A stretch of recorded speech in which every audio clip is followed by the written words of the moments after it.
શું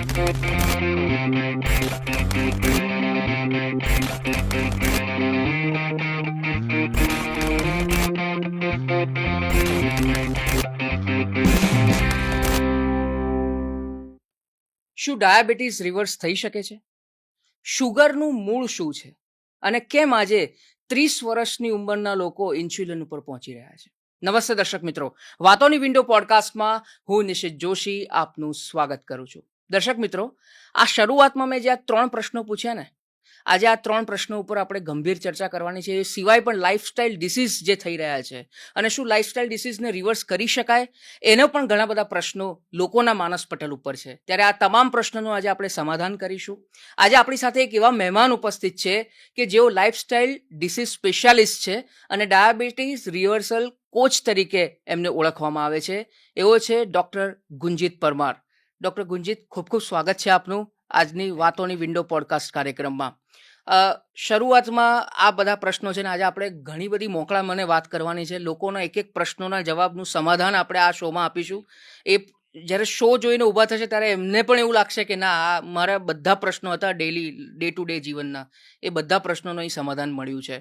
પણ શરૂઆત મારે તમારે થોડીક અંગત જીવનથી કરવી છે. તમને લાઇફસ્ટાઇલ ડિસીઝ એક્સપર્ટ બનવા માટે પ્રેરણા ક્યાંથી મળી? તમારા એવા કોઈ પર્સનલ એક્સપિરિયન્સ હતા કે શું થયું? થોડીક એની વાત કરો. બિલકુલ. 2022ની વાત છે. મને પોતાને હેલ્થના કેટલાક ઇસ્યુ થઈ ગયા હતા. મારું વેઇટ કોવિડ પછી ખાસું વધી ગયું હતું. મારું કોલેસ્ટ્રોલ ખાસું વધી ગયું હતું. બ્લડ પ્રેશર પણ મારું ખાસું વધી ગયું હતું. બીઇંગ એન એલોપેથી ડોક્ટર, જ્યારે મેં રિપોર્ટ કરાયા અને I was confirm with hypertension, માઇગ્રેનનો પ્રોબ્લેમ બહુ જ વધી ગયો હતો. વજન વધી ગયું હતું અને કોલેસ્ટ્રોલ અને બીપી 4 પ્રકારની મેડિસિન મેં ચાલુ કરી.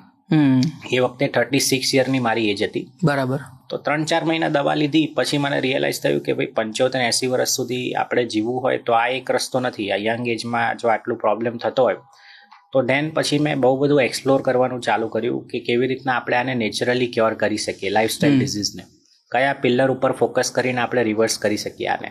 6 મહિનાની અંદર મેં એ મેઇન જે પિલર છે એના ઉપર કામ કર્યું. 6 મહિનાની અંદર મેં બધી મારી દવા બંધ કરી. અચ્છા. અને આજે બી હું કોઈ બી મેડિસિન નથી લેતો. બ્લડ પ્રેશરની દવા, માઇગ્રેનની દવા, કોલેસ્ટ્રોલની દવા, એ બધી દવા મેં બંધ કરી દીધી. શું વાત કરો છો? તો એ આપણે ચોક્કસ ડિસ્કસ કરીશું કે એવી કઈ કઈ વસ્તુ ઉપર કામ કરવાથી આપણે લાઇફસ્ટાઇલ ડિઝીઝને રિવર્સ કરી શકાય. આ સ્ટોરી કહેવાનો મારો પર્પઝ એ છે કે જો 36 વર્ષની ઉંમરે બીઇંગ અ ડોક્ટર મને જો આ પ્રોબ્લેમ થઈ શકતો હોય તો સામાન્ય માનવીને આ બહુ કોમન પ્રોબ્લેમ છે અને બહુ જ બધા કેસીસ જે તમે કીધું આપણે જોઈ રહ્યા છે. બરાબર છે. અને બીજું કે રાઇટ સિસ્ટમ અને સ્ટ્રેટેજી કઈ છે જેનાથી આપણે એને પ્રોપર વેમાં રિવર્સ કરી શકીએ, એ હજી 99% લોકોને ખબર નથી.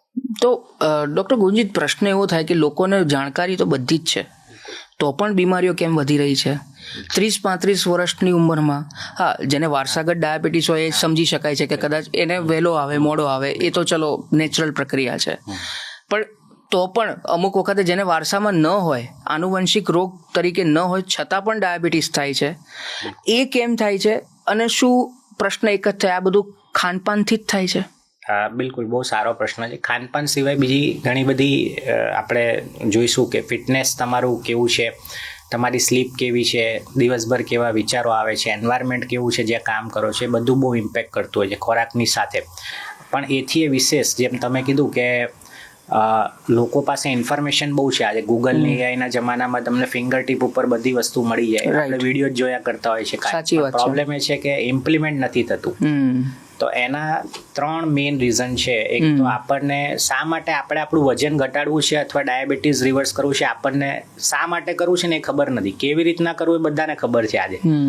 તો વાય ઇઝ ઇમ્પોર્ટન્ટ. બરાબર. સો આપણે ઓલ્ડ એજમાં કોઈની ઉપર ડિપેન્ડ નથી રહેવા માંગતા, કોમ્પ્લિકેશનથી બચવા માંગીએ છીએ, કે આપણા લાઈફસ્ટાઈલ, આપણે લાઈફ પાર્ટનર જોડે એન્જોય કરવા માંગીએ છીએ, ક્યાંય ટૂર ઉપર જવા માંગીએ છીએ, આપણા પોતા પોતી જોડે રમવા માંગીએ છીએ, સોસાયટીમાં રોલ મોડલ બનવા માંગીએ છીએ કોઈની માટે. તો જ્યાં સુધી આ વાય ક્લિયર નહીં થાય, બરાબર છે, ત્યાં સુધી આપણે એને લાંબા ટાઈમ સુધી ફોલો નહીં કરીએ. કોઈ પણ વસ્તુને ડિસિપ્લિનથી ફોલો નહીં કરીશું. બરાબર. બીજી વસ્તુ કે આપણી કઈ વિચારધારા છે રોકી રહી છે. આપણા માઇન્ડમાં ઘણીવાર એવું હોય કે ભાઈ મારા ડોક્ટરે કીધું કે આ તો દવા વગર આ દવા આ જીવન ખાવી પડશે, અથવા કંઈક નવી વસ્તુ કરવા જો મારું સુગર ડાઉન થઈ જાય તો, કોઈ કોમ્પ્લિકેશન થઈ જાય તો, કેટલીક વિચારધારા આપણને રોકી રાખતી હોય છે અને કેટલાક ડર આપણા મનમાં હોય છે. બરાબર. કે મારે આની માટે બહુ સ્ટ્રિક્ટ લાઈફસ્ટાઈલ ફોલો કરવી પડશે, જીમમાં જઈને ડમ્બેલ ઉઠાવવા પડશે, એવા કેટલાક ડર હોય આપણા માઇન્ડમાં. તો જ્યાં સુધી આ 3 વસ્તુ ઉપર કામ નહીં કરીએ ને ત્યાં સુધી કોઈ પણ ડાયટ કે કંઈ પણ ગમે એટલું નોલેજ હશે આપણે લાંબા ટાઈમ સુધી ફોલો નહીં કરી શકીએ. બરાબર. એટલે મોસ્ટલી તમે જોશો કે લોકો ચાલુ કરે છે, 3 મહિનામાં રિઝલ્ટ મળે, 6 મહિના પછી જ્યાં હતા ત્યાં આવી જાય. એટલે રાઈટ સિસ્ટમ ને સ્ટ્રેટેજી બહુ ઇમ્પોર્ટન્ટ છે ફોલો કરવી. બરાબર છે. તો લોકો ખાનપાનમાં કેવા પ્રકારની ભૂલ કરતા હોય છે? હવે આપણે એને થોડું એક્ઝામ્પલ થ્રુ સમજાવીએ તો મજા આવશે. ખાનપાનમાં લોકો સવારે ઉઠીને આપણે અહીંયા જોઈએ, ખાસ કરીને ગુજરાતમાં તો કાર્બોહાઈડ્રેટ વાળું ફૂડ બહુ લેતા હોય છે, કેલરી વાળું ફૂડ બહુ લેતા હોય છે. જેમ કે સવારે ઉઠીને સીધું ચા જોડે ખાખરા, મમરા, બિસ્કિટ, ટોસ્ટ બિસ્કિટ છે, પછી પરાઠા હોય છે, ભાખરી રોટલી હોય છે, આ બધો ખોરાક લેતા હોય છે સવારે ઉઠીને સીધો. એક ફૂલ કાર્બોહાઈડ્રેટ છે. પછી બપોરે બી આપણે રોટલી, ભાખરી છે, સબ્જી છે, દાળ ભાત છે. પછી ખાધા પછી પાછું ફરસાણ, નમકીન કાં તો કંઈક મીઠી વસ્તુ જોઈએ ખાવા. 4 વાગે થાય એટલે પાછું એમ થાય કે હવે તો ચા પીવી જ પડશે. અગેન 4 વાગે આપણે ક્યાંક બહાર હોય તો મસ્કાબન કાં તો દાળ વડા છે, દાબેલી છે, અથવા ઘરે હોય તો અગેન નમકીન, ખાખરા, બિસ્કિટ એવું ખવાતું હોય છે. બરાબર. અગેન રાત્રે પાછું રોટલી, ભાખરી જોડે સબ્જી હોય કાં તો દાળ ભાત હોય. તો આખા દિવસનું તમે જોશો તો કાર્બોહાઈડ્રેટ વાળું ફૂડ વધારે લેતા હોય છે. અચ્છા. પ્રોટીન અને ફાઈબરની માત્રા નહીવત છે. તો આ સૌથી મોટી મિસ્ટેક લોકો કરતા હોય છે કે પ્રોટીન અને ફાઈબર નથી લેતા ખોરાકમાં. અચ્છા. તો ખોરાકમાં છે, બ્રેકફાસ્ટ હોય, લંચ હોય, ઇવનિંગ સ્નેક હોય, ડિનર હોય, એમાં તમારે પ્રોટીન અને ફાઈબર તો લેવું જ જોઈએ. ઓકે. એમ્પ્ટી કેલરી ના લેવી જોઈએ. અચ્છા, તો આપણે થોડુંક એને બાયફર્કેટ કરીએ. બિલકુલ. બ્રેકફાસ્ટની વાત કરીએ તો બ્રેકફાસ્ટમાં આપણે શું ખાવું જોઈએ? બિલકુલ, આ બહુ સરસ પ્રશ્ન છે. બ્રેકફાસ્ટમાં પહેલા તો મેં કીધું આ બધી વસ્તુ આપણે એવોઇડ કરીશું, ખાખરા, મમરા, બિસ્કિટ ને. તો આપણે ખાવું શું જોઈએ? તો પ્રોટીન કે ભાઈ બાફેલા મગ છે, તમે વેજીટેબલ પનીર ચિલ્લા લઈ લો, મૂંગ દાલ ચિલ્લા લઈ લો, કોઈ ફ્રૂટ્સ લઈ લો, અથવા પલાળેલું ડ્રાય ફ્રૂટ્સ લઈ લો. ફ્રૂટમાં કોઈ પણ ફ્રૂટ ચાલે. ડાયાબિટીસના દર્દી હોય અને મીઠા ફ્રૂટ્સ એવોઇડ કરવા જોઈએ. ના ખવાય એવું નથી, પણ મોડરેટ ક્વોન્ટિટીમાં ખાવા જોઈએ. એ સિવાય વેજીટેબલ્સ અને ફ્રૂટની સ્મૂધી પણ બનતી હોય છે પાણીમાં. તો it tax only 2 to 3 minutes એને બનાવતા. ઉપમા કે પોહા બી લઈ શકાય, પણ પોહા ખાવ તો પછી બટેકા ઓછા નાખવાના અને સેવ ઓછી નાખવાની. સેવ બને ત્યાં સુધી નાખવું જ નહીં એ બંને વસ્તુ, કારણ કે અગેન પછી કેવું થાય, કાર્બોહાઈડ્રેટ વાળું ફૂડ થઈ જાય. તો આ કેટલોક જનરલ એક્ઝામ્પલ છે નાસ્તાના. અને ચા પીતા હોય તો હું ના નથી પાડતો, પણ ચા એટલીસ્ટ તમે સારો નાસ્તો કરો પ્રોટીન વાળો, પછી અડધો કલાક પછી લો, અને ધીરે ધીરે આને ઓછી કરી શકાય. ઓકે. લંચમાં આપણે શું ખાવું જોઈએ? લંચમાં ચાલુ કરો એટલે સૌથી પહેલા આપણે સલાડથી જ ચાલુ કરવું જોઈએ. જે મોટાભાગના લોકો હું ઓબ્ઝર્વ કરું નથી લેતા. સલાડ લેતા હોય તો ખાલી નામ માત્રનું સલાડ લેતા હોય છે. તો સલાડ સારી એવી માત્રામાં લેવું જોઈએ. અને રોટલી ભાખરી કાં તો ભાત, 2 માંથી એક જ વસ્તુ લેવી જોઈએ. એટલે આઈધર રોટલી ભાખરી અથવા ભાત ઓર ભાત. હા, બંને જોડે ના લેવાય, કારણ કે બંને કાર્બોહાઈડ્રેટ છે. બંને અંદર જઈને ફેટ અને સુગરમાં જ કન્વર્ટ થવાનું છે. અચ્છા. આ 2 વસ્તુ ખાસ ધ્યાન રાખવાનું. અને દાળ 2 વાટકી મિનિમમ 2 વાટકી. મિનિમમ 2 વાટકી. આપણે દાળ આટલી લઈએ અને ભાત આવડો લઈએ તો પછી એ કોઈ મતલબ નથી. આપણે ઊંધું કરવાનું. ભાત ઓછો લેવાનો, જેટલો ભાત લીધો એનાથી ડબલ દાળ લેવાની છે. ઓકે. અને અઠવાડિયામાં 2 થી 3 વાર આપણે કઠોળની સબ્જી ખાવાની પ્રિફરેબલી. બરાબર. અને ડિનરમાં ઓકે, ડિનરમાં આપણે છે મોસ્ટલી રોટલી ના ખવાય, ભાખરીએ ના ખવાય, ભાત બી ના ખવાય, કારણ કે બપોરે જો ખાધું હોય તો પછી રાત્રે કાર્બોહાઈડ્રેટ લેવાનો મતલબ નથી. ઓકે. અને ઘણીવાર પેશન્ટ એવું કે અમે બાજરીનો રોટલો ને એવું ખવાય, તો એ પણ હું રેકમેન્ડ નહીં કરું. અચ્છા. તો ડિનરમાં આપણી થાળી 3 પાર્ટમાં ડિવાઈડ કરાય. ઘરે બનાવેલું સૂપ તમે લઈ શકો, ઘરે બનાવેલું, થોડી ખીચડી જેમાં રાઈસ ઓછા, વેજીટેબલ વધારે, અને ત્રીજા પાર્ટમાં બાફેલા વેજીટેબલ કેવું લઈ શકાય. ખીચડી જો રોજે રોજ ના ભાવતી હોય તો પછી આપણે સૂજી ઓટ્સના ઢોકળા છે, મૂંગ દાલ ચિલ્લા, વેજીટેબલ ચિલ્લા, પનીર ચિલ્લા છે, ઓટ્સના ઢોસા, ઇડલી લઈ શકાય. અચ્છા. આ બધી વસ્તુ વિચાર હેલ્ધી ઓપ્શન. બરાબર. ડિનર માટે. સૂપમાં કોઈ સ્પેસિફિક ખરું? સૂપના વેજીટેબલ સૂપ કોઈ પણ તમે બનાવી શકો, પણ ઘરે બનાવેલો, રેડીમેડ પેકેટ વાળો નહીં. અચ્છા, ઘરે બનાવેલો સૂપ. ઘરે બનાવેલો. ઘણા બધા સૂપ નામ full of maida and palm oil, તો એ ના લેવા જોઈએ. અચ્છા, એ ઘરે જ બનાવેલો હોવો જોઈએ. ટોમેટો હોય કે વેજીટેબલ સૂપ હોય. વેજીટેબલ સૂપ કોઈ બી. જી, બરાબર. સાંજના નાસ્તામાં પણ લોકો ભૂલ કરતા હોય છે કે ભાઈ બહાર હોય તો મસ્કાબન છે, દાળ વડા ખાશે. એની જગ્યાએ આપણે શું કરી શકાય, તો ઘરે બનાવેલી પોપકોર્ન હોય, મખાના હોય, મગફળી હોય, બરોબર, સ્પ્રાઉટની ભેળ હોય, મખાના ચાટ બનાવી શકીએ, અથવા કોઈ ફ્રૂટ છે અથવા પલાળેલું ડ્રાયફ્રૂટ, આ બધી હેલ્ધી વસ્તુ લેવી જોઈએ. બરાબર. અને મારે ઘણા પેશન્ટ કે સાહેબ મારું ટ્રાવેલિંગ રહેતું હોય, જોબ એવી છે, તો ઘરેથી સવારે ડબ્બામાં એને લઈ જવાનું. બરાબર છે. ક્યાંય બી બહાર આપણને ટાઈમ મળે 10 મિનિટ ચોક્કસ આપણે એને એ રીતનું, પણ હોમમેડ, બહારનું ઓઇલી સ્પાઇસી ફૂડ ખાવા કરતાં વધારે સારું છે. બરાબર છે. તો પ્રશ્ન જે કોમન મેનનો પ્રશ્ન છે એ જ તમને પૂછું છું. તમે આ બધી જ વસ્તુઓ કીધી. હવે લોકોને એવું થાય કે આપણે કમાઈએ છીએ શેના માટે? મોજ મસ્તી કરવા, બહાર ખાવા પીવા માટે. હવે તમે એનો એક કન્સેપ્ટ બી આવ્યો, ચીટ ડે. તમે અઠવાડિયામાં એક દિવસ એવો રાખો કે ત્યારે તમે બધા નિયમો નેવે મૂકી અને ખાઓ. તો પહેલા તો આ કેટલું યોગ્ય? બીજી વસ્તુ, આપણે કોઈ લગ્નમાં જઈએ છીએ, 5 દિવસના લગ્ન છે, કે કોઈ જગ્યાએ ફરવા જઈએ છીએ 5-6 દિવસ, ત્યાં તો આ બધું ભરીને જવાના નથી. તો હવે આમાં આપણે આ નિયમો તોડવાના કે શું કરવાનું, કે એને રિવર્સ કઈ રીતે કરવાનો, અથવા તો એને કમ્પેન્સેટ કઈ રીતે કરવાનો? તો આ બહુ સરસ પ્રશ્ન છે. આ પણ એક કોમન ઇસ્યુ હોય છે. તો આપણે ચીટ ડે ચોક્કસ રાખવાનો છે, એવું નથી આ 7 દિવસ કોઈ ફોલો ના કરી શકીએ. તો આપણે શું કરાય, ચીટ ડેમાં તમારું જે ફેવરિટ ફૂડ છે ખાવ, પણ મેક શ્યોર કે ક્યારે ખાવું, કેવી રીતના ખાવું, એ બહુ ઇમ્પોર્ટન્ટ છે. ઓકે. મોડરેટ ક્વોન્ટિટીમાં તમે લઈ શકો, પણ જમ્યા પછી પણ આપણે કંઈક સ્વીટ વસ્તુ ખાતા હોઈએ, ઓવર ઇટિંગ કરતા હોય, તો એ પછી યોગ્ય નથી. બહાર ક્યાંય બી જતા હોય તો હેલ્ધી ઓપ્શન અવેલેબલ જ છે. સલાડ, હોટલમાં જાઓ, ક્યાંય બી જાઓ તો હેલ્ધી ઓપ્શન અવેલેબલ છે. કદાચ ના હોય તો કોઈ પણ વસ્તુ આપણે ખાતા હોય તો એને મોડરેટ, પોર્શન સાઇઝ ઓછું કરી નાખવું જોઈએ. Portion size is very important. અને એક સરસ હું ફોર્મ્યુલા પણ કહું કે જ્યારે પણ ક્યાંય બહાર જાઓ, લગ્ન પ્રસંગ કે ફરવા, તો એક આ ફોર્મ્યુલા ચોક્કસ યાદ રાખો, ન્યુટ્રિશન ડિવાઇડેડ બાય કેલરી. આ હેલ્થનો ફોર્મ્યુલા છે. અચ્છા. મતલબ કોઈ પણ વસ્તુ આપણે એવી ખાઈએ જેમાં કેલરી વધારે છે, ન્યુટ્રિશન ઓછું છે, તો આપણી હેલ્થ ઓલવેઝ ડાઉન જશે. કોઈ પણ વસ્તુ એવી ખાય જેમાં કેલરી ઓછી છે, ન્યુટ્રિશન વધારે છે, તો ઓલવેઝ હેલ્થ આપણી સારી થશે. એ પણ વસ્તુ મોઢામાં નાખીએ એ પહેલા એકવાર વિચારી લેવું કે આમાં ન્યુટ્રિશન વધારે છે, કેલરી વધારે છે. જો કેલરી વધારે હોય તો એને ક્વોન્ટિટી ઓછી લઈ લેવાની. બરાબર છે. એટલે થોડું ઘણું આપણે કંટ્રોલ તો રાખવું જ પડશે. બરાબર. બને ત્યાં સુધી એન્જોય બી કરવું છે ને પછી ઓવર ઇટિંગ બી કરવું છે ને હેલ્થનું બી ધ્યાન રાખવું છે, તો બધું એક સાથે પોસિબલ નથી. એટલે એ તમારે નક્કી કરવાનું છે કે બરાબર ને, કેટલી માત્રામાં શું ખાવું. હા, એટલે તમે એની ના નથી પાડતા, ખાવું જોઈએ, પણ એને એ તમારે જાતે ઇન્ટ્રોસ્પેક્શન કરીને વિચારવાનું છે કે આમાં મારે કેટલું ધ્યાન રાખવાનું છે, ન્યુટ્રિશનનું કેટલું ધ્યાન રાખવાનું છે, કેલરીનું. હા, એટલે લગ્ન, મેં તમને કીધું ને કે આવી રીતે રજા ઉપર લોકો જતા હોય, ફરવા જતા હોય, તો ત્યારે લોકોને આ પ્રશ્ન સતાવતો હોય કે હવે શું અમારા નિયમોનું. તમને ગુલાબજાંબુનું એક્ઝામ્પલ આપું. શું ગુલાબજાંબુ લગ્ન પ્રસંગમાં મીઠાઈ ને એવું જમ્યા પછી ડેઝર્ટ હોય, તો શું કરે, આપણે જમવાનું પતે પછી ગુલાબજાંબુ કેટલા મોસ્ટલી 2 થી 3 આપણે ખાઈ જતા હોય છે. બરાબર. જેવા જોયા નથી. હવે એને પણ ખાવાની એક ટેકનિક હોય. ગુલાબજાંબુ હું એમ કહું છું, ખાવ તમે, પણ એક ગુલાબજાંબુ લીધું, એને હાથમાં લો, આમ જુઓ 10-15 સેકન્ડ કેવું છે, એનું ટેક્સચર ફીલ કરો, આમ પાસે લઈ જાઓ, આમ સ્મેલ લો એની, બરાબર. પછી ધીરેજથી મોઢા પાસે લાવો, જસ્ટ 10 સેકન્ડ હોલ્ડ કરો, એક બાઇટ લો. આપણે તો કેવું આખું મૂકી દઈએ, એક બાઇટ લો, થોડું આમ ચગડો અંદર મોઢામાં, આમ તો એને ફીલ કરો. તો તમે માર્ક કરજો, એક જ ગુલાબજાંબુમાં પેટ ભરાઈ જશે.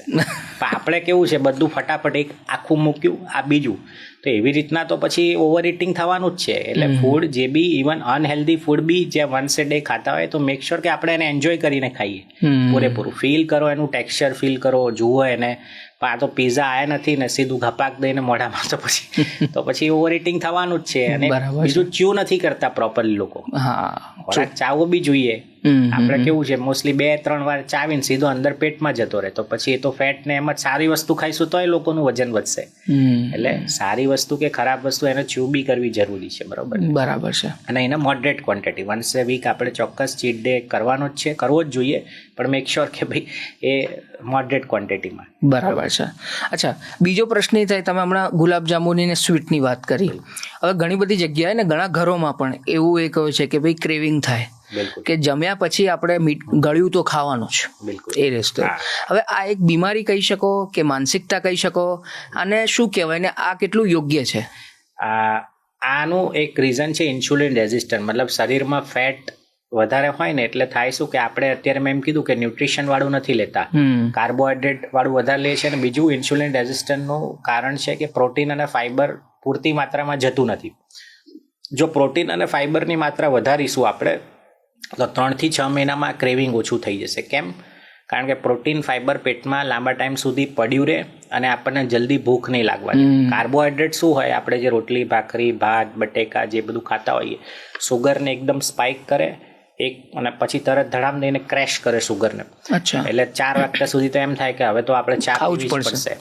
That is the reason. Protein fibre વધારવાનું. અને બીજું કે આપણે જો ખાલી પેલું કેલરી વાળું વધારે લઈશું ને તો આ જે શરીરની કોશિકાઓ બહુ સ્માર્ટ હોય, એ કે ભાઈ ઓરિજિનલમાં લાવવા દે ન્યુટ્રિશન વાળો, અત્યાર સુધી તો તે કેલરી વાળું જ આપ્યું છે. એટલે દર 2 કલાકે ભૂખ લાગ્યા કરે અને ક્રેવિંગ થાય.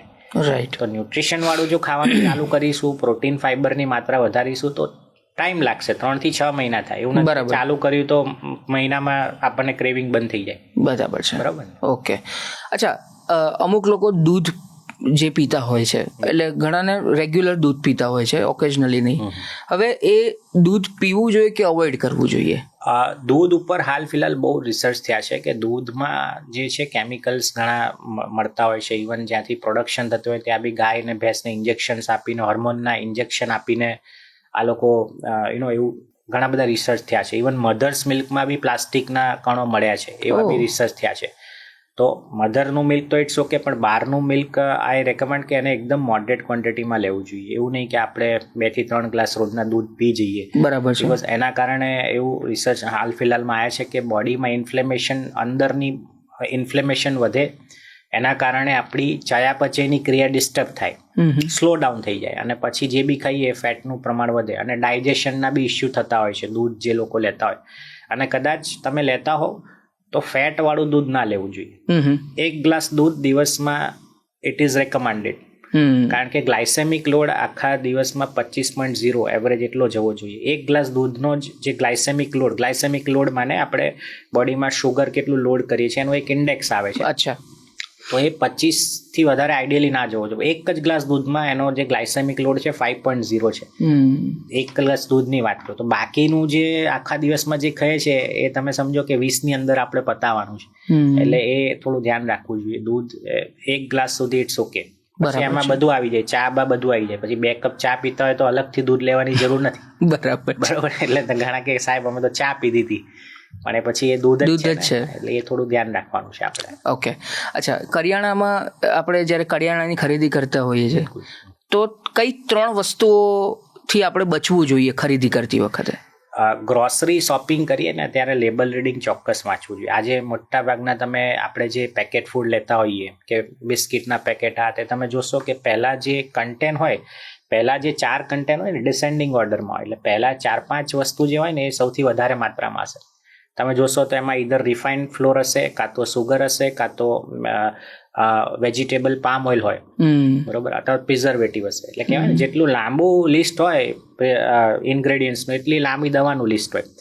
અને બીજું કે હવે કંપનીઓ બી સ્માર્ટ થઈ ગઈ છે. એ લોકો શું કરે, લેબલ ઉપર ડાયજેસ્ટિવ બિસ્કિટ છે, મલ્ટીગ્રેન આટા, ઇમ્યુનિટી બુસ્ટર, એવા બધા મોટા મોટા વર્ડ ને પિક્ચર્સ યુઝ, કેશ્યુ. પણ ખરેખર એમાં જોવા જાવ તો કાજુનું પ્રમાણ કે મલ્ટીગ્રેન આટાનું પ્રમાણ બહુ ઓછું હોય, પણ લેબલ મોટું લગાવી દીધું.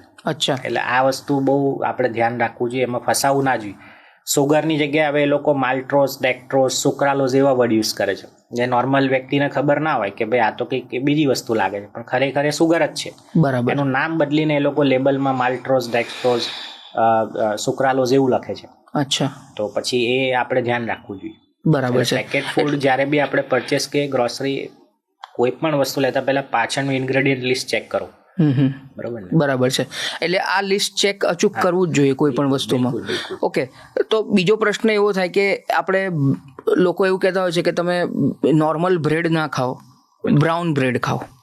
હવે આ બ્રાઉન બ્રેડનો કન્સેપ્ટ શું છે અને શું આ ખરેખર આ વાત સાચી છે? બ્રાઉન બ્રેડ અને વ્હાઈટ બ્રેડ છે ને, બ્રાઉન બ્રેડમાં પણ તમે કન્ટેન્ટ જોશો તો ઘઉં આવે છે અંદર, વેજીટેબલ પામ ઓઇલ અને મેંદો પણ અંદર થોડો મિક્સ હોય છે. અચ્છા. એટલે બ્રાઉન બ્રેડ ને વ્હાઈટ બ્રેડનું કમ્પેરિઝન કરો તો બ્રાઉન બ્રેડ થોડી એના કમ્પેરમાં સારી કહેવાય, પણ ઓવરઓલ ખાલી બ્રાઉન બ્રેડ જ ખાવી જોઈએ પણ એ યોગ્ય નથી હેલ્થ માટે. બરાબર. કારણ કે એમાં બી તમને કેલરી વધારે જ મળે, તે ઘઉંની જ બનેલી છે. બરાબર.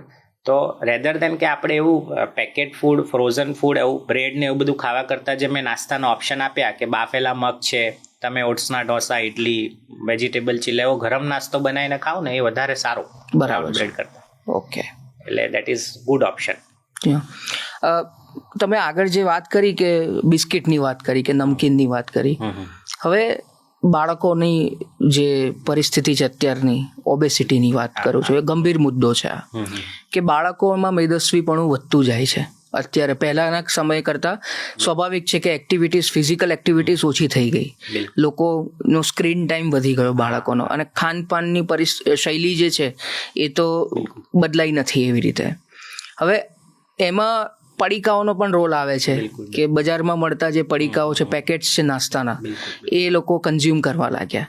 હવે આના વિશે થોડીક વિગતે વાત કરો કે આ કેટલું જોખમી છે અને આનાથી કેવા પ્રકારના પરિણામો આવી શકે છે. આ શું એ વાત મેં આગળ જે વાત કરી હતી કે જે લોકો 30-35 વર્ષની ઉંમર પર ઇન્સ્યુલિન પર પહોંચી જાય છે, આ એનું આ એક અલાર્મિંગ સાઇન કહી શકાય? બિલકુલ. હમણાં જ એક તાજેતરમાં સર્વે થયેલો, ગુજરાતની જ વાત કરું, કે આજથી 10 વર્ષ પહેલાં 5મા ધોરણનો વિદ્યાર્થી સ્કૂલનો, એને જે સ્કૂલ ડ્રેસની સાઇઝ એ પહેરતો હતો, અત્યારે એ જ 5મા ધોરણના વિદ્યાર્થીને 2 થી 3 નંબર મોટી સાઇઝ હોય છે સ્કૂલ ડ્રેસ, એ જ 5મા ધોરણના વિદ્યાર્થી. તો ઓબેસિટી એટલું બહુ એલાર્મિંગ લેવલે બાળકોમાં વધી ગઈ છે.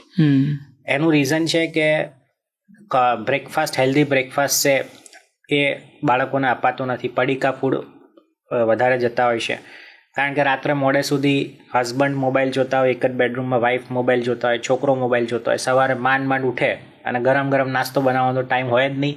એટલે જે રેડીમેડ બિસ્કિટ હોય, વેફર હોય, નમકીન હોય, પેકેટ ફૂડ હોય, અથવા આવું બ્રેડ ને એવું ભરીને આપી દે છોકરાઓને. સમજો કે છોકરો જેનું બ્રેકફાસ્ટ સૌથી ઇમ્પોર્ટન્ટ છે, એ જ વસ્તુ આપણી ખાલી કેલરી વાળી જાય છે, ન્યુટ્રિશન નથી જતું, તો પછી એની હેલ્થને બહુ ડેમેજ કરે. બરાબર છે. અને આજે કીધું બાળકોમાં ખાલી ડાયટનું જ નહીં, ડાયટ તો છે જ, એમાં પ્રોટીન, ફાઈબર ને વધારે આપવાનું જ છે, પણ મોબાઈલ એડિક્શન પણ બહુ વધી ગયું છે. સાથે ફિટનેસ એક્ટિવિટી કોઈ નથી કરતા બાળકો, તો આ બધી વસ્તુ, એગ્રેસિવનેસ બહુ વધી ગઈ છે. તો બધી રીતના, અને એની માટે જવાબદાર આપણે જ છીએ. કારણ કે હું આજે લિફ્ટનો ઉપયોગ કરતો હોઉં ને મારા બાળકને કહું કે બેટા તું નીચે સાયકલ ચલાવવા જા, એ નથી જવાનો. બરાબર છે. હું આજે અઠવાડિયામાં 2 થી 3 વાર ઝોમેટોથી ઓર્ડર કરતો અને મારા બાળકને કહું કે બેટા બહારનું પિઝા ના ખવાય, કારણ કે બાળકો એડવાઇસથી નથી શીખતા, એ લોકો ઓબ્ઝર્વેશનથી શીખે છે. બહુ સાચી વાત છે. એટલે પેરેન્ટ્સ અને ટીચરનો બહુ જ રોલ છે, અને સ્કૂલમાં આઈ થિંક કમ્પલસરી સુગર બોર્ડને પ્રેક્ટિકલી ઇમ્પ્લિમેન્ટ કરવું જોઈએ. ખાલી નામ પૂરતું ખાલી નાસ્તો ચેક કરે ટીચર્સ કે ચલો બેટા શું લાવે છું, તો આવું નહીં લાવવાનું, એનાથી કોઈ ચેન્જ નહીં આવે. સુગર બોર્ડને પ્રેક્ટિકલ, કે જે બાળક સારો નાસ્તો લાવે છે દર અઠવાડિયે એને એપ્રિશિએટ કરો, એવોર્ડ આપો નાનો.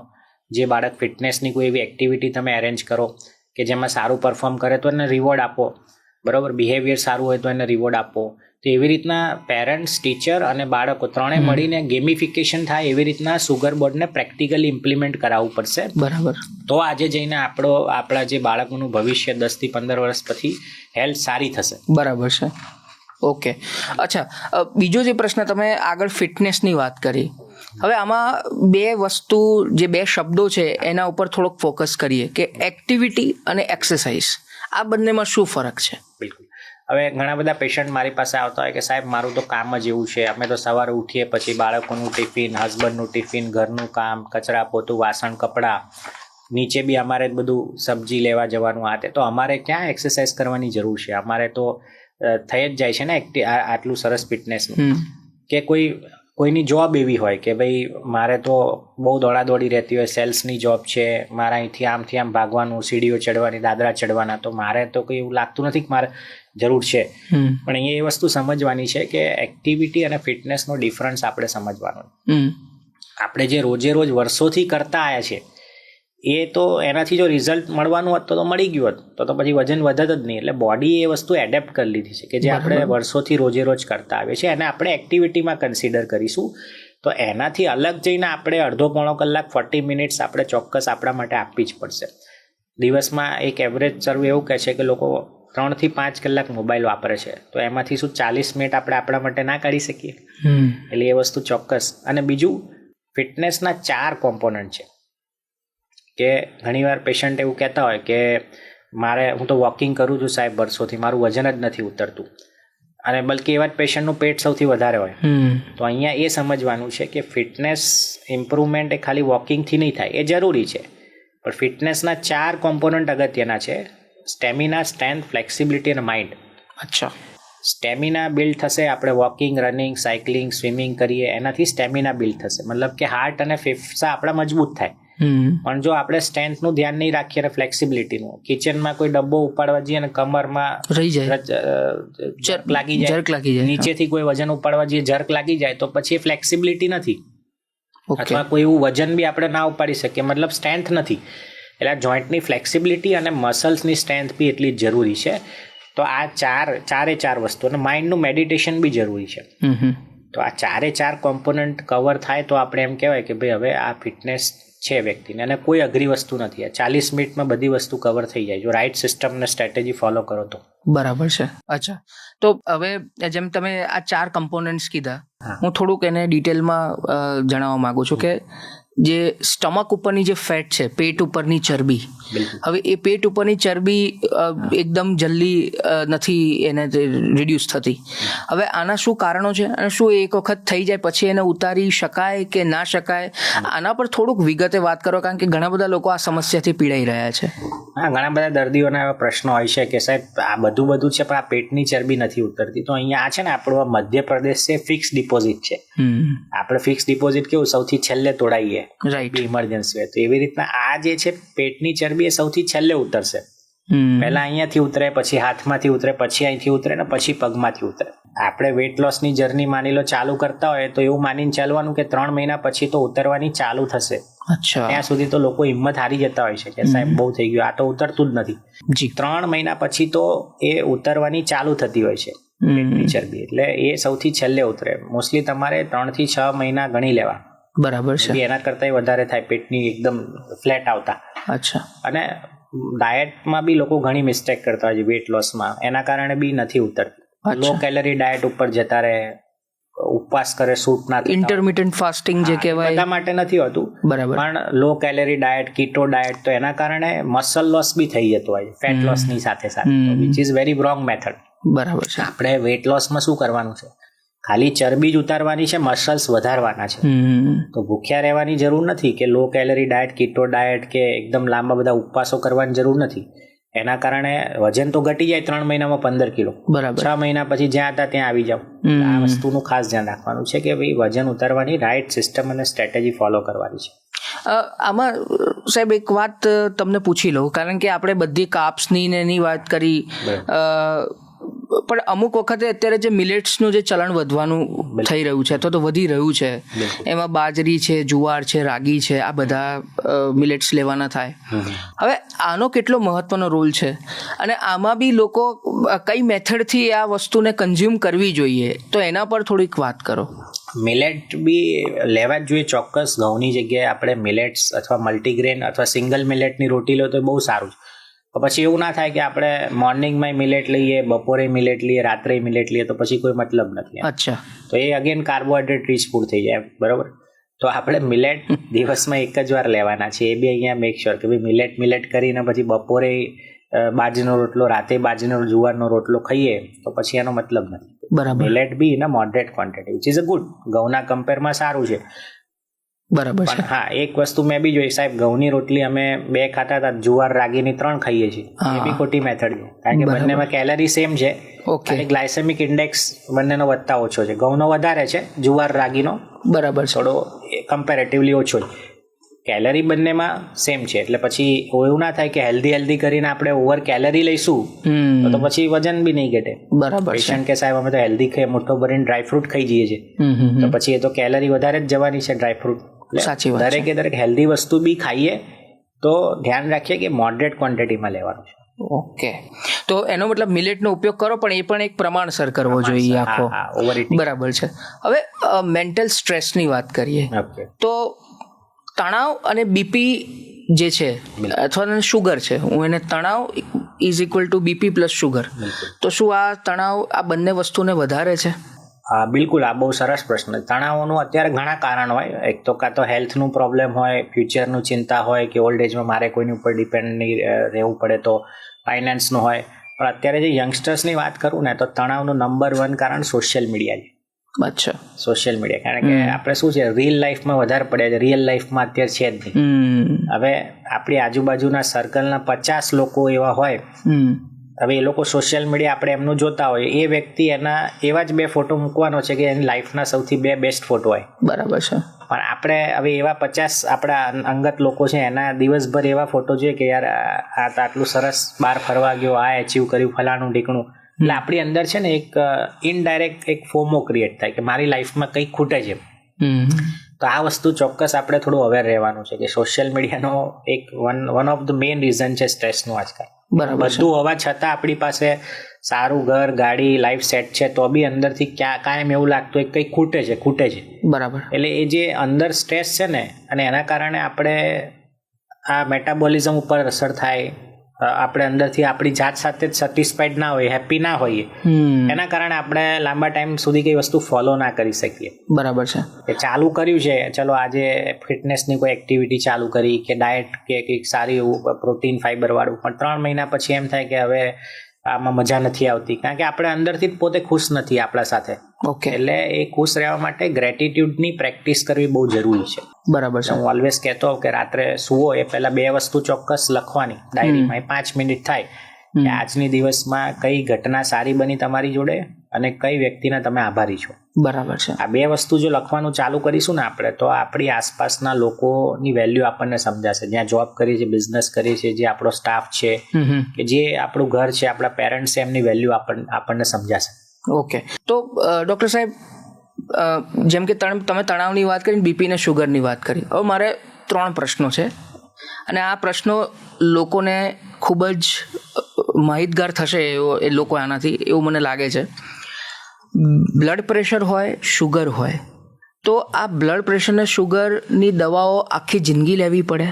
અચ્છા, બીજી વસ્તુ, કોઈ વ્યક્તિ જો આ બંધ કરે દવાઓ, જાતે ને જાતે અમુક વખતે ડૉક્ટર બની જતા હોય છે, ત્યારે કેવા માઠા પરિણામ? કારણ કે હવે કે મન તો બધું નોર્મલ છે, પણ પછી પાછળથી એને એ પરિસ્થિતિ એટલી ઊભી થાય છે કે જ્યારે હોસ્પિટલ જ આવે છે સીધી એના ભાગે.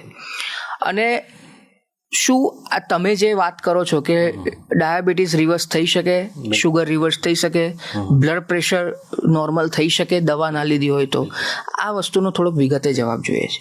પહેલા તો કોણ દવા બંધ ના કરી શકે? હું કહું, ટાઈપ 1 ડાયાબિટીસ હોય, ટાઈપ 2 વાળા જેને ક્રોનિક ડાયાબિટીસ છે, 20-25 વર્ષથી વધારે છે, કોઈ કોમ્પ્લિકેશન થઈ ગયું છે, લાઈક આંખનો પડદો ડેમેજ થઈ ગયો, કિડની ડેમેજ થઈ ગઈ છે, પગની નસો કમજોર થઈ ગઈ છે, અથવા હાર્ટનું કોઈ ઓપરેશન કરાવ્યું છે, એન્જિયોપ્લાસ્ટી બાયપાસ કરાવી છે, આવા દર્દીઓએ દવા બંધ ના કરવી જોઈએ. હા, એમને આપણે લાઈફસ્ટાઈલ આપણે આપીશું તો દવાના ડોઝ આપણે ચોક્કસ ઓછા કરી શકીએ, પણ દવા બંધ કરવાની એડવાઇસ નથી આપતો. કયા પેશન્ટને રિવર્સ થઈ શકે, તો આ કેટેગરી આપણે ખાસ ઇમ્પોર્ટન્ટ છે.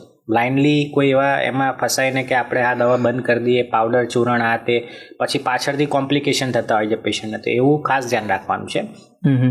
ખાસ કરીને યંગસ્ટર્સમાં ડાયાબિટીસ ડિટેક્ટ થયું હોય, વજન વધારે હોય, બીપી ડિટેક્ટ થયું હોય, અથવા તો ગાળો 10-15 વર્ષથી ઓછો હોય ગાળો, ડાયાબિટીસ હોય કે બીપી હોય કે કોઈ પણ પ્રોબ્લેમ હોય, તો એવામાં આપણે 100% બહુ સારું રિઝલ્ટ લઈ શકીએ છીએ, બશર્તે એમને કોઈ કોમ્પ્લિકેશન ના આવવું જોઈએ. બરાબર. ક્રોનિક પેશન્ટમાં બી આપણે લઈ શકીએ, પણ એમાં ગેરંટી નથી હોતી કે દવા બંધ જ થઈ જાય. એમાં આપણે ચોક્કસ દવાનો ડોઝ ઓછો ચોક્કસ કરી શકીએ છીએ. બરાબર છે. અચ્છા, મહિલાઓમાં જે વજનની સમસ્યા છે એ ઝડપથી એમનું વજન ઓછું નથી થતું, તો આનું શું કારણ હોઈ શકે અને આના ઉપાયો પણ શું હોઈ શકે? મહિલાઓના લાઈફમાં અમુક ફેઝિસ હોય, જેમ કે યંગ હોય ત્યારે બહારનું અત્યારે જો ખાવા પીવાનું વધી ગયું હોય, ત્યાં 2-5 કિલો વજન વધે, પછી મેરેજ થાય, ઘરની જવાબદારી આવે, બાળકો થાય, ત્યાં 5-7-10 કિલો વધી ગયું હોય, પછી મેનોપોઝલ એજ આવે 45-50 પછી, તો એમાં બી હોર્મોનલ ડિસ્ટર્બના કારણે થોડું 5 કિલો વધી ગયું હોય. એટલે એનો એવરેજ 50-55 વર્ષ પછી એક એવરેજ મહિલાનું વજન આપણે ગણીએ કે 70-75 હોય, બરાબર, એની વચ્ચે હોય, તો એમાં આપણે એક તો રિયાલિસ્ટિક, એ ઇમ્પોસિબલ નથી, પણ એમાં રિઝલ્ટ મળવામાં ટાઈમ લાગે. બરાબર. બીજું કે એમાં પછી 75નું આપણે 60 કરવાના ચક્કરમાં આપણા ઇમોશન્સ ડિસ્ટર્બ થઈ જાય, તો પછી એ વજન ઉતારવાનો કોઈ મતલબ નથી. એટલે કાયમ કહું કે ભાઈ વજન ઉતારવાનું એ ઉતરશે એના ટાઈમે, 3 થી 6 મહિના થાય, ઇટ ટેક્સ ટાઈમ. બરાબર. પણ એની જોડે આપણે અંદરથી ખુશ રહેવું જરૂરી છે. એક જ પ્રોસેસ કે મારું વજન ઉતરતું નથી, તો રેધર દેન કે આપણી કોઈ ફેવરિટ હોબી છે, લાઈક કોઈ વોકિંગ છે કે કોઈ સ્પોર્ટ્સ એક્ટિવિટી હોય, તો એ આપણે સારી રીતના કરી શકીએ, એ વધારે ઇમ્પોર્ટન્ટ છે વેઇટ લોસ કરતાં. અચ્છા. એટલે વજન ઉતારવા કરતાં બોડીમાં એનર્જી રહે, બરાબર, આપણું કામ ડેલી રોજબરોજનું સારી રીતના કરી શકીએ ને અંદરથી ખુશ રહીએ ને 50-55 વર્ષ પછી એ વધારે અગત્યનું છે. બરાબર. આ કરીશું ને તો વેટ લોસ તો ઓટોમેટિક થવાનું જ છે, પણ જો વેટ લોસ ઉપર વધારે ફોકસ કરીશું તો એ સ્ટ્રેસ આયા કરશે કે હું તો આટલું ફોલો કરું છું, આટલી એક્સરસાઇઝ કરું છું, મારું વજન જ નથી ઉતરતું. આ વસ્તુનું ખાસ ધ્યાન રાખવાનું. એઝ અ વુમન આ વસ્તુનું ખાસ ધ્યાન રાખવાનું. અચ્છા, તો એમાં પણ હું પૂછી લઉં કે પીસીઓડી અને થાઇરોઇડની જેને સમસ્યા હોય એમને શું વેઇટ લોસમાં તકલીફ પડતી હોય છે, કાં તો એનું વજન ઉતરી શકે? હા, બિલકુલ ઉતરી શકે. પીસીઓડી અને થાઇરોઇડમાં વજન ના ઉતરે ગેરમાન્યતા છે, કારણ કે પીસીઓડી અને થાઇરોઇડ જો થાય ને તો 3 થી 4 કિલો જ વજન વધે. એનાથી વધારે વજન વધ્યું હોય છેલ્લા 1 વર્ષમાં, દેટ મીન્સ કે આપણી લાઇફસ્ટાઇલના કારણે છે. અચ્છા. અને વુમન્સમાં મેં જોયું છે ઇમોશનલ ઇટિંગ વધારે થતું હોય છે, કારણ કે એક વુમનની હેલ્થ સારી હશે ઘરમાં તો ઘરમાં બધાની હેલ્થ સારી હશે. એની માટે જે પેલું છે ને કે એમને પોતાની જાતને ઇમ્પોર્ટન્સ આપવાનું ચાલુ કરવું પડશે કે ના, મારી બી પ્રાયોરિટી છે ઘરમાં અને મારી હેલ્થની પણ મારે ધ્યાન રાખવું પડશે. આપણે ઘણા બધા પ્રશ્નોની ચર્ચા કરી. હવે આપણે બહુ મોટો રેપિડ ફાયર રાઉન્ડ રમી રહ્યા છીએ અને આઈ એમ શ્યોર કે લોકોને પણ આ બહુ ઉપયોગી સાબિત થશે. મારો સવાલ પણ એક જ લાઇનમાં હશે અને જવાબ પણ આપની પાસેથી એક જ લાઇનમાં અપેક્ષિત છે. તો હું રેપિડ ફાયર રાઉન્ડ સ્ટાર્ટ કરું છું. શુગરની સૌથી મોટી જળ અથવા તો શુગરનો સૌથી મોટો મૂળ હોય તો એ કયો? સુગરનો સૌથી મોટો મૂળ હોય તો એ ડાયટ આપણું. બરાબર છે. જે ઓબેસિટી છે એનું સૌથી મોટું કારણ? ડાયટ. ઘી, હા કે ના? ના. ગોળ અથવા ખાંડ? ગોળ. સવારે ખાલી પેટ શું કરવું જોઈએ? પ્રોટીન વાળો નાસ્તો લેવો જોઈએ. બેલી ફેટ ઘટાડવાનો એક મંત્ર? ટાઈમસર ઊંઘો. સ્ટ્રેસ ઘટાડવાનો એક ઉપાય? સ્ટ્રેસ ઘટાડવાનો કે રિયલ લાઈફમાંથી બહાર આવો અને રિયલ લાઈફમાં તમે બધા જોડે કનેક્ટેડ રહો. ઊંઘ સુધારવાનો એક નિયમ? અગેન રાત્રે મોબાઈલ 1 કલાક તમે વહેલા બંધ કરી દો. બરાબર. તમે ફેમિલી સાથે ટાઈમ સ્પેન્ડ કરો, બાળકો સાથે વાત કરો, લાઈફ પાર્ટનર સાથે વાત કરો, કેવું રહ્યું આજના દિવસમાં, શું તમે જીવો રહ્યો, એ ઇમ્પોર્ટન્ટ છે. સૌથી ખતરનાક આદત જો કોઈ હોય તો? Mobile addiction. બરાબર છે.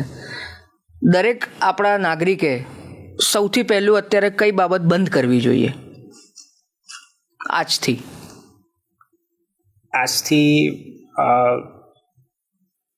જે બેઠાડું જીવન છે, એટલીસ્ટ લોકો ટાઈમ નથી કરતા એમના માટે. એ મને લાગે sitting is a new smoking. બરાબર છે. એટલીસ્ટ 40 મિનિટ્સ આપણે ચાલુ કરવાનું કરવું. એટલે બેસી રહેતા હોઈએ આખો દિવસ ટીવી સામે કે મોબાઈલ સામે, તે તાત્કાલિક બંધ કરવું જોઈએ. 40 મિનિટ્સ આપણે આપણી માટે કાઢવી જ જોઈએ. 30 દિવસમાં બદલાવ લાવવા માટે 3 કામ કયા કરવા જોઈએ? સ્લીપ ઇમ્પ્રૂવ કરો, ડાયટમાં પ્રોટીન ફાઈબર વધારો અને હળવી ફિટનેસ એક્ટિવિટી કરો. બરાબર છે. હવે સ્નેક્સ ઉપર થોડા આવું છું, નાસ્તા ઉપર. મમરા સેવ હેલ્ધી સ્નેક કે હિડન ટ્રેપ? Hidden trap. ખાખરા વેટ લોસ ફ્રેન્ડલી કહી શકાય? ના, બિલકુલ નહીં. Brown bread really better than white bread? No. બરાબર. મલ્ટીગ્રેન બ્રેડ ટ્રુથ કે marketing? Marketing. Cornflakes healthy breakfast કહી શકાય? No. Oats always good? Moderate quantity. બરાબર. Poha safe for diabetics? Safe. ખાલી એમાં બટેકા નહીં નાખવાના અને સેવ નહીં નાખવાની, વેજીટેબલ્સ વધારે નાખવાના અંદર. બરાબર છે. Upma can be taken in a moderate quantity. બરાબર. વેજીટેબલ્સ વધારે નાખવાના અંદર. કોઈ પણ પ્રકારનું ચવાણું છે, નમકીન મિક્સચર જેને કહેવાય, ઓકેઝનલી સારું કે તમે ઓકેઝનલી ખાઈ શકો? હા, ઓકેઝનલી ખાઈ શકાય ઇન અ મોડરેટ ક્વોન્ટિટી. બરાબર છે. કાર્બ કન્ફ્યુઝન્સ જે થાય છે એ લોકોને, એના માટે પૂછે કે વ્હાઇટ રાઈસ કમ્પ્લીટલી સ્ટોપ કરવા જોઈએ? બિલકુલ નહીં, બિલકુલ નહીં. વ્હાઇટ રાઈસ ખાઈ શકાય. બ્રાઉન રાઈસ ઓવરરેટેડ છે કે સારું છે? ઓવરરેટેડ છે. રોટી વર્સિસ રાઈસ હોય તો શું કરવું જોઈએ? રોટલી વર્સિસ ભાત? બંને સેમ જ છે.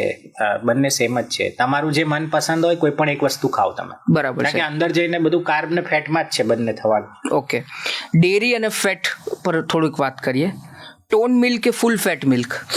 Tone milk. ઘી પર હું થોડું કહેવા માંગીશ, ઘી ના નથી પણ એના મોડરેટ ક્વોન્ટિટી. અત્યારે કેવું છે, આપણે ફિઝિકલી એક્ટિવ નથી અને ઘી વાળીને એ બધી વસ્તુ વધારે ખાઈશું તો પછી હાર્ટના બ્લોકેજ થવાના ચાન્સીસ વધશે. બરાબર છે. તમે ફિઝિકલી એક્ટિવ હો તો પછી ઘી લઈ શકો એ પ્રમાણે. બરાબર. પછી ફિઝિકલી એક્ટિવ ના હોય, સ્લીપ ડિસ્ટર્બ હોય તો પછી કોઈ મતલબ નથી એ બધું લેવાનું. બટર હા કે ના? No. Paneer weight loss friendly કહી શકાય? Moderate quantity. ફ્લેવર્ડ યોગર્ટ બસરતે ઓર્ગેનિક પનીર હોવું જોઈએ, કારણ કે અત્યારે ડુપ્લિકેસી બહુ આવી રહી છે પનીરમાં, એટલે ઘરે બનાવેલું હોય તો વધારે સારું. ફ્લેવર્ડ યોગર્ટ ફ્રેન્ડલી કહી શકાય? નો, એમાં સુગરનું પ્રમાણ બહુ હોય છે અત્યારે. ઘણા બધા તમે જોશો, મેં કીધું લેબલિંગ માટે, તો એ તમારે ચેક કરવું જોઈએ લેબલ. બરાબર છે. બીજો શુગર રિલેટેડ રેપિડ ફાયર છે. ગરમ વોટર અથવા તો નવશેકા પાણીમાં મધ નાખવું અને પીવું? બિલકુલ નહીં. ખોટી. ડાયટ જે કોલ્ડ ડ્રિંક્સ મળે છે એ? બિલકુલ નહીં. શુગર ફ્રી ટેબ્લેટ્સ મળે છે? Occasionally in a moderate quantity. Sugar free alternative જે સુક્રાલોઝની ટેબ્લેટનું આવતું હોય છે, બરાબર, in a moderate quantity. Diabetic patients માટે ખજૂર ખાઈ શકાય? બિલકુલ, એ નેચરલ સુગર છે ઇન અ મોડરેટ ક્વોન્ટિટી. બરાબર છે. હવે ડેલી હેબિટ્સનો રેપિડ ફાયર રાઉન્ડ છે. Green tea? Yes, you can take green tea. બિલકુલ. સવારમાં લેમન વોટર, લીંબુ પાણી? બિલકુલ. એપલ સાઇડર વિનેગર જે આવે છે, બહુ ખાસ એનાથી ફરક નથી પડતો. પ્રોટીન પાવડર લેવાય? બિલકુલ, પ્રોટીન પાવડર લેવો જ જોઈએ. ઇન્ટરમિટન્ટ ફાસ્ટિંગ કરી શકાય? બિલકુલ, જો સૂટ થતા હોય તો કરવું જોઈએ. બરાબર. અહીંયા હું થોડી ચોખવટ કરવા માંગીશ. અહીંયા આપણે જે ઉપવાસ કરીએ છીએ એમાં આપણે શું કરીએ, આખો દિવસ ઉપવાસની વાત કરું છું, કે આખો દિવસ ઉપવાસ કરીને પછી આપણે સાબુદાણા ખીચડી, મોરૈયા ખીચડી ખાતા હોય, બફ વડા ખાતા હોઈએ, ફરાળી ચેવડો ખાતા હોય, ફરાળી પીઝા, તો પછી એ ઉપવાસનો કોઈ મતલબ નથી. બરાબર. આખો દિવસ ઉપવાસ કરીને પછી જો રાત્રે કાર્બોહાઈડ્રેટ વાળું ફૂલ ખાઈ લઈએ, અથવા બીજા દિવસે એટલી ભૂખ લાગી હોય કે સવારે જ પહેલાં ઉઠીને ચા જોડે 3-4 પરાઠા ખાઈ લઈએ, તો એ ઉપવાસનો મતલબ નથી. બરાબર. એની જગ્યાએ ઉપવાસ એવા કરો કે આખા દિવસમાં પ્રોટીન અને ફાઈબર વધારે જાય, તો એ ખરેખર બોડીનું ડિટોક્સ થશે. બરાબર છે. પેટની ચરબીની જે વાત છે એના સંદર્ભમાં અમુક પ્રશ્નો છે. Late night dinner? ના. Fruit at night? રાત્રે ફ્રૂટ ખાઈ શકાય? લઈ શકાય, ઓકેઝનલી લઈ શકાય. જો બીજો કોઈ ઓપ્શન ના હોય તો that is a good option. ચાલવાની વાત કરું તો 10,000 સ્ટેપ્સ ચાલવા જોઈએ કે એવું જરૂરી છે કે 10,000 સ્ટેપ્સ જ ચાલવા? ના, એવું જરૂરી નથી. તમે વોટ આઈ સજેસ્ટ કે તમે વોકિંગની જોડે થોડું સ્ટ્રેન્થ વાળી બિલ્ડ કરો. 5 રાઉન્ડ સોસાયટીના માર્યા તો 2 રાઉન્ડ સીડીઓ ચડો ને ઉતરો, તો that will be much better ખાલી 10,000 સ્ટેપ ચાલવા કરતા. બરાબર છે. આગળ પૂછ્યો પણ અહીં પણ પૂછી લઉં. Cheat meal once a week ચાલે? બિલકુલ, ઇન અ મોડરેટ ક્વોન્ટિટી. બરાબર. Gym without diet control? Gym without diet control કોઈ મતલબ નથી. એટલે સ્લીપ પહેલા છે, પછી ડાયટ આવે ને પછી એક્સરસાઇઝ આવે. બરાબર. સ્લીપ બરોબર ના હોય અને ડાયટ બરોબર ના હોય તો એક્સરસાઇઝ કરવી જ ના જોઈએ. બરાબર. આ 2 પિલર ઉપર ફોકસ કરવાનું. અને ત્યારે આ 2 પિલર ગડબડી હોય, આપણે મોડી 6 કલાક જ સૂતા હોઈએ અને ડાયટમાં ઓવર ઇટિંગ કરતા હોય, જંક ફૂડ ખાતા હોઈએ, અને પછી જો જીમમાં એક્સરસાઇઝ કરી તો પછી હાર્ટ એટેક આવવાની શક્યતા વધી જાય, કોલેપ્સ થઈ જવાય જે ઘટના ઘટે. હા. અને અંતમાં દૂરદર્શનના માધ્યમથી આપ દર્શકોને શું સંદેશ આપવા માંગશો? બસ આપ સૌ સ્વસ્થ રહો અને આપણે રોલ મોડેલ બનીએ આપણા બાળકો માટે, આપણા આવનારી જનરેશન માટે. એક સારી લાઈફસ્ટાઈલ હવે એક લક્ઝરી થઈ ગઈ છે. આપ સૌએ એપલનો મોબાઈલ વાપરતા હશો. એ સ્ટીવ જોબનું એક સ્ટેટમેન્ટ છે કે ભાઈ તમે ગાડી ચલાવવા માટે ડ્રાઈવર રાખી શકશો, પણ અહીંયા હાર્ટમાં સ્ટેન્ડ મુકાવવાની નોબત આવશે કે કિડનીમાં ડાયાલિસિસ કરાવવાનું આવશે ને, તો તમે કોઈ ₹1,00,000 આપશો ને તો એ નહીં જાય કે ભાઈ મારી જગ્યાએ તું સ્ટેન્ડ નખાઈ દે, કાં તો તું ડાયાલિસિસ કરાવી લે. એટલે આવનારા ટાઈમમાં હેલ્થ એ જ લક્ઝરી બનવાની છે. પૈસો હશે એ કોઈ કામ નહીં લાગે. BMW મર્સિડીઝની વેલ્યુ નહીં હોય, પણ હેલ્થ જેની સારી હશે ને એની વેલ્યુ બહુ હશે. બરાબર. ઓલવેઝ આપણે હેલ્થ સારી રાખીએ, અને આપણે ફેમિલીમાં જો આપણી હેલ્થ સારી હશે ને તો આપણું જોઈને ઓવરઓલ આપણા ફેમિલીની હેલ્થ ઇમ્પ્રૂવ થશે. જો એક જ જણ એક આ ઇનિશિયેટિવ લેશે કે ના મારે આજથી આ બધું હવે સારી લાઈફસ્ટાઈલ ફોલો કરવી છે, તો તમે વિચાર કરો કે ફેમિલીની જોડે તમારા આજુબાજુના લોકો છે, સોસાયટી, ફેમિલી, ફ્રેન્ડ્સ, કેટલા લોકોને આપણે ઇન્ફ્લુઅન્સ કરીએ છીએ. તો આ ચોક્કસ આપણે આ લક્ઝરી માટે ચોક્કસ પ્રયત્નો, અને આજથી જ હું તો કહું આ બધી વસ્તુ જેટલી થાય એટલી ધીરે ધીરે ફોલો કરવાની છે. જી. તો ડૉક્ટર ગુંજીત પરમાર, આપ દૂરદર્શનના પોડકાસ્ટ સ્ટુડિયોમાં આવ્યા અને આટલી રસપ્રદ ચર્ચા કરી એ બદલ આપનો ખૂબ ખૂબ આભાર. તો દર્શક મિત્રો, આપે જોયું તેમ કે મને પૂરેપૂરો વિશ્વાસ છે કે આ પોડકાસ્ટ સાંભળ્યા પછી ને પોડકાસ્ટ જોયા પછી અવશ્ય તમારા જીવનમાં એક આમૂલ પરિવર્તન આવશે. અને ડૉક્ટર ગુંજીત પરમારે બહુ જ સરસ રીતે અલગ અલગ આસ્પેક્ટ્સ ઉપર વાત કરીએ, ચાહે ડાયટની વાત હોય, એ ચાહે હેલ્થની વાત હોય, એ ચાહે બ્લડ પ્રેશર શુગરની વાત હોય, કે અલગ અલગ જે રિલેટેડ જે ખાનપાનની વાત હોય, આપણા લાઇફસ્ટાઇલની વાત હોય, લાઇફસ્ટાઇલ ડિસીઝીસની વાત હોય, અને અમુક જે કયા પ્રકારના ખોરાક ખાવા જોઈએ, ખોરાક ન ખાવા જોઈએ એની વાત હોય, એ તમામ બાબતો એમણે વિશદ છણાવટ રીતે સમજાવી, વિસ્તૃત રીતે આપણે આપણી સાથે શેર કરી. મને આશા છે કે તમને આ પોડકાસ્ટ અવશ્ય ગમ્યો હશે, અને જો આ ગમ્યો હોય તો તમારા ફેમિલી મેમ્બર્સ, તમારા ફ્રેન્ડ્સ, એમને પણ તમે આ પોડકાસ્ટ શેર કરજો. આ વિચાર સાથે અત્યારે બસ આટલું જ. ફરીથી આવતા શનિવારે એક નવા મહેમાન સાથે આપણે ઉપસ્થિત થઈશું. ત્યાં સુધી અમને રજા આપશો. નમસ્કાર.